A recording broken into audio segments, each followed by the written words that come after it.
Dear student, आज की online classes में आपका स्वागत है।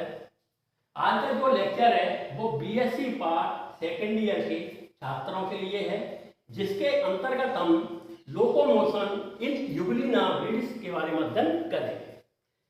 जैसा कि हमने पिछले वीडियो में लोकोमोशन इन पैरामीशियम का अध्ययन किया था, तो आज हम यहाँ पर यूग्लिना ब्रीड्स के बारे में अध्ययन करेंगे। तो इसके लोकोमोशन से पहले मैं आपको इसकी जो डेफिनेशन है लोकोमोशन की वो बता देता हूं कि चलन वह प्रक्रिया है, चलन सभी जीवों का यह प्रमुख लक्षण होता है जिसके द्वारा एनिमल्स भोजन, आवास, प्रजनन तथा शत्रुओं से रक्षा हेतु एक स्थान से दूसरे स्थान पर गति करता है। तो ये लोकोमोशन कहलाता है, जिसमें जीवों को एक उचित वातावरण की प्राप्ति होती है। तो चलन सभी जीवों का प्रमुख लक्षण होता है। तो हम स्टार्ट करते हैं यूग्लिना के इंट्रोडक्शन से। तो यूग्लिना ब्रीडिस ये एक फाइलम प्रोटोजोआ का सदस्य है। यह क्लास मैस्टिगोफोरा में रखा गया है।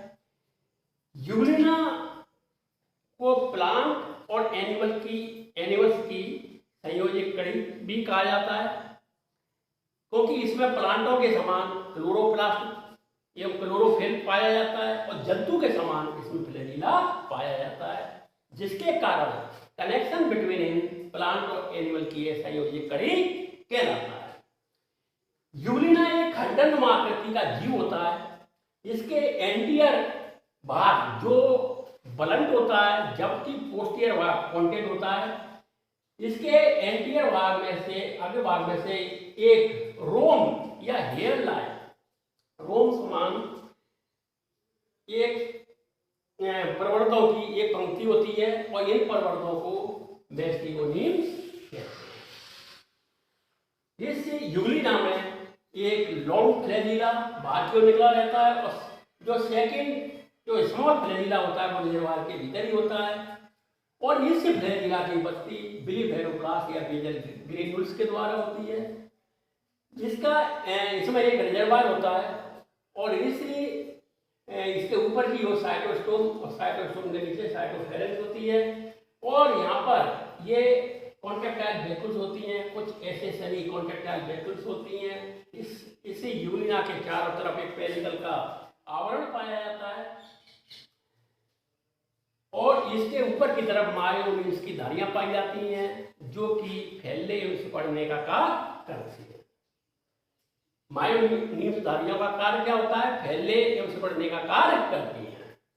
तो हम स्टार्ट करते हैं। यूग्लिना में जो लोकोमोशन है वो दो प्रकार से होता है। कितने प्रकार से? 2 टाइप से होता है। एक है फ्लैजिलर मूवमेंट, फ्लैजिलर।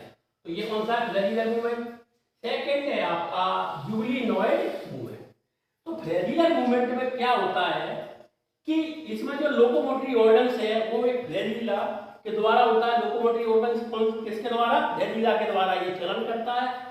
इसमें जो फ्लैजिला की जो आकृति होती है वो लंबा होता है, चाबुक के समान होता है और कॉन्ट्रैक्टाइल होता है। इसमें फ्लैजिला में 9+2 का ट्रिप्लेट्स पाया जाता है। तो ये अगर अपन फ्लैजिला की संरचना देखें तो इसमें 9+2 का ट्रिप्लेट्स है। इसमें 9 जो पेरीफेरल पर 9 जो फिब्रिल्स है कर दिए बाकी तरफ पाए जाते हैं, जबकि 2 फिब्रिल्स के सेंटर केंद्र में पाए जाते हैं। इस प्रकार से इसमें 9+2 का फिब्रिल्स पाया जाता है।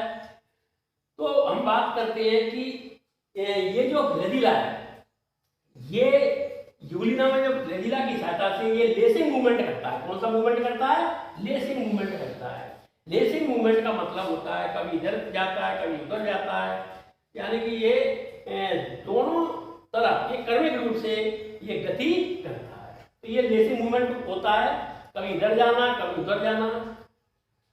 तो ये एक लेसिंग मूवमेंट है। इसके बाद में नेक्स्ट है which is push up the body forward, और ये अपने ये फ्लैजिला की सहायता से अपने ये शरीर को क्या करता है?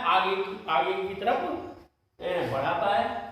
इसके बाद में ये जो एक्सिस अराउंड है, एक्सिस अराउंड यानी कि ये अग्रभाग पर, ये अपने अग्रभाग पर ये चारों तरफ चक्कर लगाते हुए ये आगे की तरफ बढ़ता है, ये रोटेट करता है, ये रोटेट है।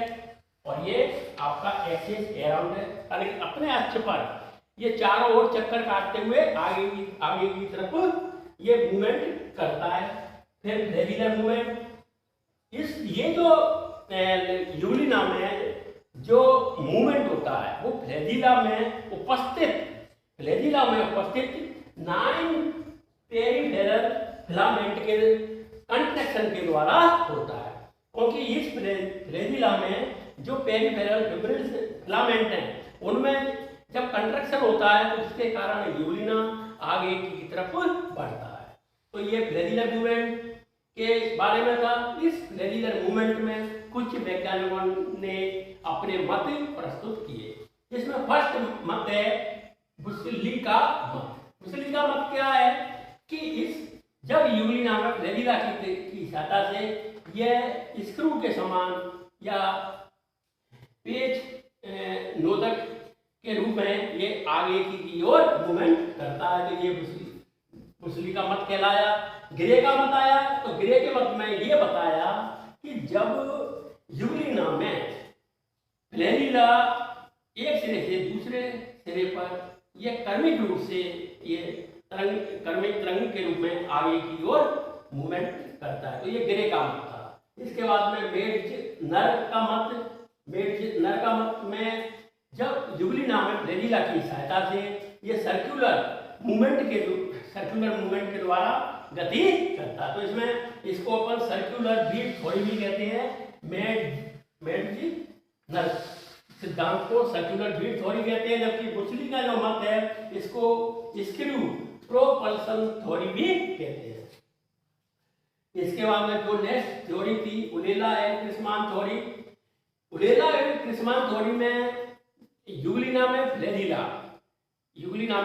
की सहायता से ये लेटरल साइड में ये दोनों तरफ चाबुक के समान ये सर्किल रूप से ये आगे की ओर मूवमेंट करता है। तो उलेला क्रिसमान में तो इसको अपन पेडल स्ट्रोक भी कहते हैं। क्या कहते हैं? पेडल स्ट्रोक भी कहते हैं। और ये स्ट्रोक दो प्रकार से होते हैं। कितने? दो प्रकार के होते हैं, जिसमें फर्स्ट होता है इफेक्टिव स्ट्रोक और सेकंड होता है रिकवरी स्ट्रोक। इफेक्टिव स्ट्रोक ये ऐसा स्ट्रोक होता है जिसमें फ्लेजिला स्ट्रेट, सीधा एवं कठोर होता है, जो कि जल को आगे से पीछे की तरफ धकेलता है, जिससे जल पीछे की तरफ जाता है और ये यूलिना जो है आगे की तरफ मूवमेंट करता है। रिकवरी स्ट्रोक में इसमें फ्लेजिला कुछ ढीले पड़ जाते हैं और फ्लेक्सिबल होते हैं, जिसके कारण ये अपने पुनः प्राप्ति पोजीशन में, रिकवरी का मतलब ये पुनः अपनी ओरिजिनल पोजीशन में आ जाता है। तो ये फ्लेजिलर मूवमेंट के बारे में था। और फ्लेजिलर मूवमेंट के बाद में इसमें एक और ये मूवमेंट है, वो है यूलिनॉइड मूवमेंट। यूलिनॉइड मूवमेंट में जब इसकी कंप्लीट बॉडी होती है, जब यूलिना का शरीर है, ये इसके चारों तरफ पेनिकल का आवरण पाया जाता है और इस कंप्लीट बॉडी में कंट्रैक्शन होता है और इस कंट्रैक्शन रेगुलिंग मूवमेंट होता है, यानी कि ये गति करने वाला। तो ये सारी किसी अपने सकरे से सकरे मार्ग में आसानी से निकल जाता है, तो इसको अपन बोलते हैं, ये सारा जो इसकी सहायता होती है तो ये पेनिकल के द्वारा होती है, क्योंकि ये पेनिकल का एक आवरण पाया जाता है और पेनिकल फ्लेक्सिबल होने के कारण ये अपनी बॉडी को सिकोड़ लेता है, जिसके कारण ये रेगुलिंग मूवमेंट करता है और ये आगे की ओर गति करता है।